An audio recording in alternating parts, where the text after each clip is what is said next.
I'm going to show you how to create a discussion forum and topics, and show you how to add a replace string to topic text. First, log into D2L and then navigate to the course you'd like to create a discussion in. Select Communication, then Discussions. On the Discussions List tab, select New, and then New Forum.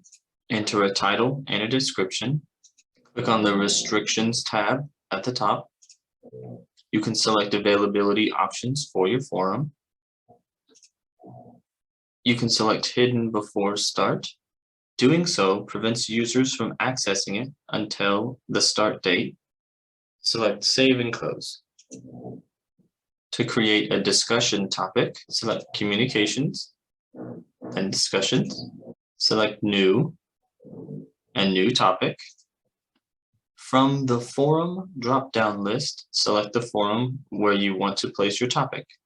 If you want to create a new forum for your topic, select New Forum. Enter a title for your new topic. If you'd like, you can add a replace string to the topic description, which will personalize your description for the user, as shown here. Select Save and Close.